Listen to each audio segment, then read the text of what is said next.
to sort of shore up the Abzan mid-range matchup. Probably a challenging matchup on the balance for Andrew. I think you want to be slightly bigger and slightly slower in these kind of creature matchups, but we're into game 3 right now. Well, he is 12-1 as well, so his tournament is going very well. And even if he loses this match, he's going to be okay and playing for top 8 next round. Boswell's the one that doesn't want to pick up a loss here as we are in game number 3. Both players with a copy of Fleece Main Lion. And about 13 minutes left to go here in the match for these two.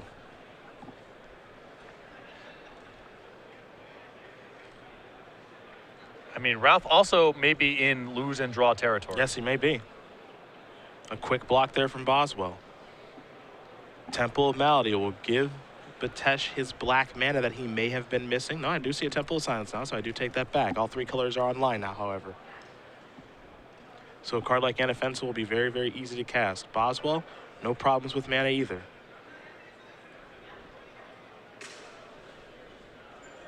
Looks like it may be time for a card like Warden of the First Tree for Boswell. And it is. He'll pass the turn back with the ability to activate the Warden at some point. Betesh will take a draw.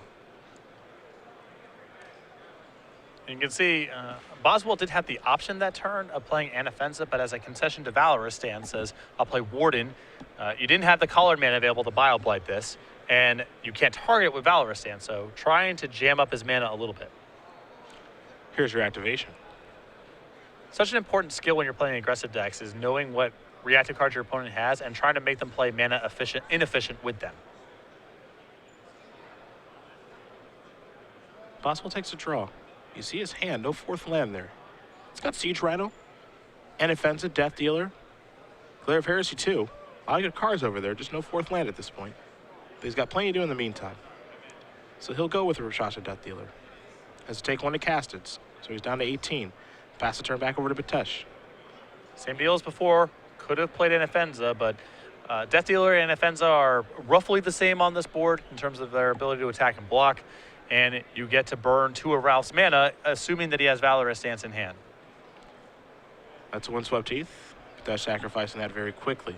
So he'll go down to 18 as well. Tie game here, though Betesh does have the mana advantage.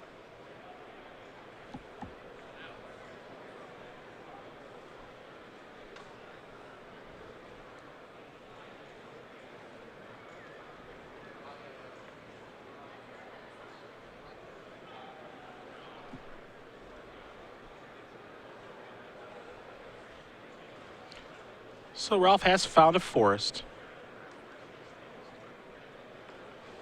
And we're now being informed that our original backup match was going to be Brad Nelson versus Royce Walter. But that match ended already, so this is the one we were able to bring to you guys. So Brad's X2? Brad Nelson did win that match. He is still X2. Looks like Walter picked up his 2nd loss there. Anafensa here. Murderous Cut there. And pardon my mistake, was actually Royce Walter's 3rd loss. So after being on top of the standings at one point today, things have not gone well for Royce. Though if there's an X3 that can make it, it would certainly be him. Yeah. It's looking tough. I mean, there's so many X2s that we saw where it looked like they weren't going to be in a position to draw that. I would be hard-pressed to believe it. But yeah, if it's anyone, it should be him. A lot of draws up near the top tables, too. There's Glare of Heresy to take care of Anafensa. And now Death Dealer. And pass the turn back over to Betesh. Now, Betesh doesn't have very many cards in hand. 2 now. Siege Rhino's not bad. But Boswell does have answers at the ready. You can see the Abzan Charm in his hand as he does on tap. He'll take a draw step here. Copy of Siege Rhino for himself. I think that Boswell probably just wants to keep making some steady progress here, keep the board clean. If he's seen Wingmaker out especially, I think that he would be much better served casting the Charm than his own Rhino. I think you almost have to do whatever it takes to keep the board clean, just because Wingmate Rock in the Mirror is, yeah, it's probably the best card, honestly. A rated one. I think that goes without saying. Because if you play Siege Rhino, you're almost committed to double blocking if Ralph makes an attack, and at that point, something like Hero's Downfall ruins your day. Yep. So I think you just keep the board clear. Also, you might be able to bleed out a removal spell from Ralph this turn. You know, something like Hero's Downfall now that the Death Dealer shields are down. And that gives you an opportunity to resolve something like Anafensa or Siege Rhino. There's an Anafensa for Betesh. Boswell will draw. Copy of Murderous Cut. Great draw here. Yep. With Betesh down to 1 card, this Murderous Cut will probably bleed out the Valorous Stance if it is there. And then that frees up your Anafenza and all your Siege Rhinos. That might be the best possible draw. And if Ralph's got nothing going on, you find that out too. Yep. Death Dealer is where Boswell's going to start. Betesh very quickly says no blocks. Now this is a little interesting. Let's see what Boswell's going to do here. It looks like he might be going the Siege Rhino route. He is. Surprise you at all? The risk to this play is that if Ralph goes kill your Siege Rhino and then rips a copy of Wingmate Rock, it's bad news. Okay. So there's a slight risk, but it involves Ralph having the perfect card in his hand now and then drawing the perfect card next turn. Well, Glare of Heresy was there for the Rhino. 5th land here for Boswell. He's going to sacrifice the Windswept Teeth. He's going to go down to 10. But Betesh is empty-handed now. And Boswell's hand, well, it's good. Yeah, real good.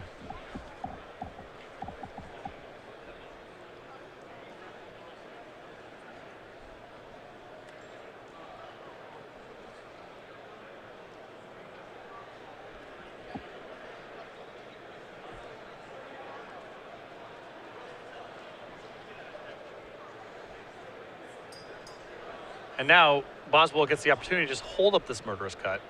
If Ralph makes some sort of attack, he can just block and wait for the trick. And because he has Murderous Cut in hand, if Ralph makes an attack here just to try to get a rated Wingmate Rock, he can take care of the original copy, and a 3/4 flyer is not worth very much here.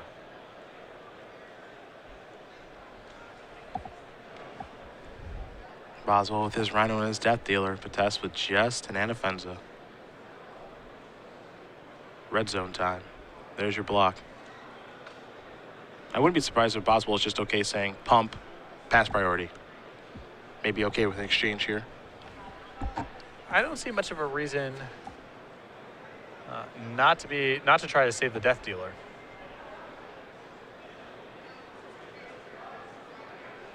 I think he's okay with this because basically what it says is, like, you know, if he attempts to go pump, save, and then Betesh has a removal spell, then then it kind of blows up the turn, and then Betesh can go attack. If I peel Wingmate Rock, get myself back into the game. If I'm Boswell there, I'm perfectly fine with just saying pump, pass priority. But this play is really risky against Elspeth. I mean, Elspeth now is a disaster. This is true. I mean, maybe you can't play around everything. I just think that in a spot where Ralph has basically one naked draw, that I'm willing to go, Murderous Cut, attack, try to end the game. Sure. And put him in a spot where Elspeth, the plus doesn't handle the Rhino and the minus doesn't handle the Death Dealer. Sure. Because Elspeth is horrible now for Andrew. There's only one copy, I believe, and it's possible that Boswell has not even seen it. There's one copy in the sideboard. But now, if that card shows up, it goes from Andrew looks like he has it cinched up to Andrew's probably done. Yeah. You can see the way that Ralph drew his card, too. Like, he knew that there's a window right now to pull back into this. It's always nice to have outs. As he is sliding his mana around here, so I imagine this is a spell of some sort. It's Tassiger. I'll pass the turn back. But now this will do it. Yep. There's a Warden of the first tree. Here's a Murderous Cut. Clear the road. We could get a Tasker activation if you like, and that is going to do it. Andrew Boswell is going to win this match here over Ralph Betesh, 2-1. The Boz moves on to 12-1-1. We'll be seeing him later this evening. Well-deserved top 8 here. Unfortunately, his friend Reed Duke was not so lucky, falling short of day 2. But for Boswell, the deck he's been honing now for several months. Another great finish, a Grand Prix top 8. Qualified for the PT, very well-deserved. Well, hey, someone from Sugarloaf's got to represent. Yeah, for sure. That's how it's done. Andrew Boswell, heck of performance. He is someone who believes in playing the same deck, tuning it, working on it, almost like the pottery he does for a living. It's great, too, because it's possible we have Andrew Boswell and Brad Nelson both in the top 8, and you couldn't have